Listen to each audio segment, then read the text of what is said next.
Welcome. Today we're going to look at part 4 in my 4-part series on building an online course. This is all about marketing your course today. So if you want to figure out how to decide what to teach, choosing the right delivery medium, whether it's like video, audio, print, whatever, or editing a video course, check out my last videos. They'll all be linked below, and you can find the full written versions on Paid Membership Pro, including the link for this one on there. Now let's dive right in and see what it's going to take to market your online course. First up, you've got to start building an audience.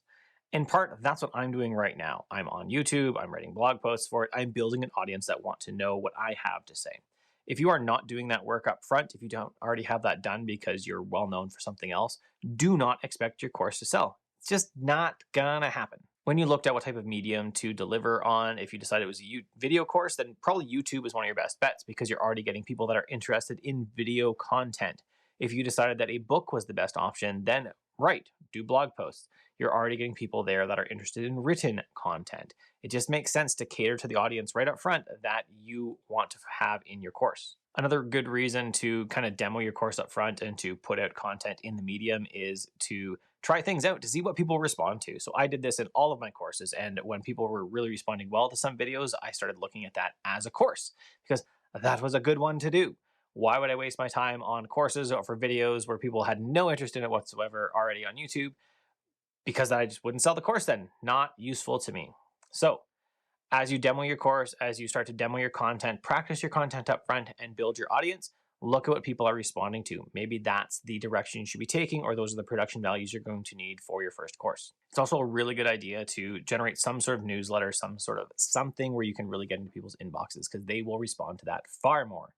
So even though I have many thousands of subscribers, many thousands of views on YouTube, the people that respond most to my calls to action, to getting my courses, taking my courses, are always the people on my newsletters, even though they are less than half of what my subscriber counts are on YouTube, on any other social platform. My email people convert. So I do a newsletter called PKM Weekly, Personal Knowledge Management Weekly. I do this because it helps people get to know me, helps see me as a resource, and I link to other people's stuff all the time. At the top, it says, hey, you should probably take my courses. This is a free newsletter, no charge whatsoever. If you want to support it, you take a course. People convert from that all the time. So I know that this actually pays off, that I am getting some form of income from the newsletter, even though I honestly don't track it that tightly, but I can tell that there is sales happening because of the newsletter, because people are following it and going through to my courses. By having a newsletter, this also helps you have a personal relationship with them as opposed to YouTube or whatever other system having the relationship. So I don't really have any information on my subscribers. I can't get into contact with them directly. I literally have to wait, even if you're a subscriber for YouTube, to decide to surface the algorithm or my videos in their algorithm to you. There's nothing I can do outside of working with the algorithm. Whereas in an email inbox, I get to send it directly to you because you said, hey, I want to hear what you have to say, Curtis. So newsletters are still excellent ways to convert and excellent ways to do marketing for your courses. Now, once you've launched your course, you still have to do ongoing marketing, right? I'm doing it right now. I will talk at the end of this. Hey, take my courses. You can go to curtismchale.ca/membership and become a member. You get my courses included. Or you can go to curtismchale.ca/education, get my courses. That's ongoing course marketing. I'm continuing to produce articles, continuing to produce content, continuing to produce lots of different things around how to build a course, how to use personal knowledge management tools so that people continue to come to my courses, so that people continue to find them. New people that are getting into the systems know that I am a resource for it and they can come to me for courses or even for coaching. Another really good way to market your course is to look for closely rated industries, existing relationships that can help you dive in to new markets that you may not get otherwise, people that may be interested. One of the reasons I am getting to do these videos and this writing for Paid Memberships Pro is because I have an existing relationship with Paid Memberships Pro because I've been building WordPress membership sites for a decade. I've used their software. I've contributed to the code. I know people on the team. So I get to do that, participate in that, and then some small portion of people will know that I know how to build courses, that I do personal knowledge management, and that sounds interesting.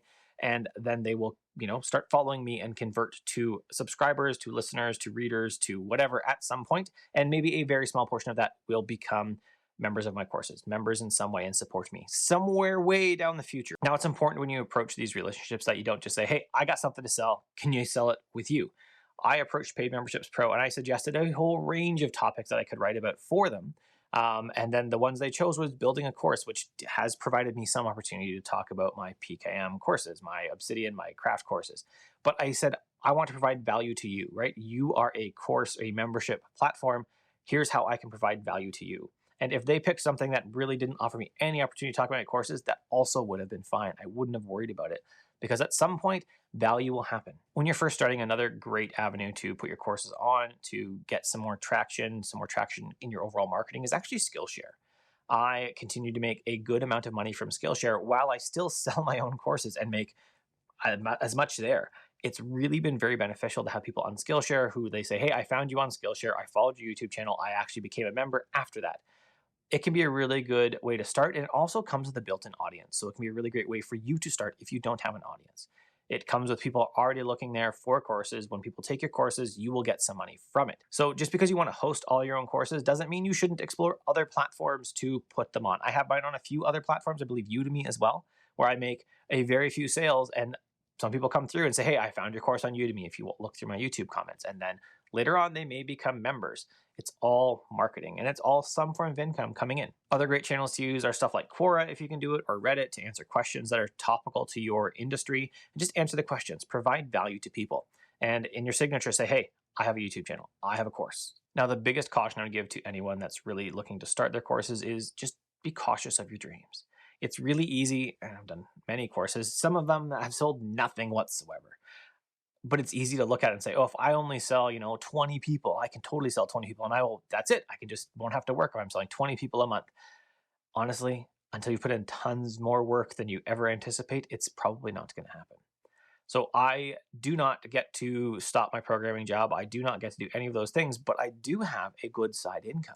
Something I've been telling my children lately is that hard things are hard, and they're often things that are worth doing. And lots of times, if you look at long projects like this, becoming a blogger, becoming a video person on YouTube, becoming all these other things, what really happens is that many people start at once, and then a bunch of people drop off. And 10 years later or 5 years later, the person that's like amazing, you're like, wow, they're so good at this. They're just the one that kept doing the hard stuff. Don't get discouraged if your first efforts aren't great. Mine weren't. They just weren't. They weren't great. I tried to do huge courses that were way beyond my abilities. When I started biting off smaller courses, I started generating revenue. When I started, doing better marketing, my revenue went up. So bite off what you can handle, bite off small courses at the beginning, and just keep going. If you like the video, thumbs up below, subscribe, hit the bell, all that YouTube stuff. You can take a course, curtismchale.ca/education, become a member. They get all my courses, curtismchale.ca/membership, or look at Skillshare. Links below for that to grab a course on Skillshare. Have an excellent day.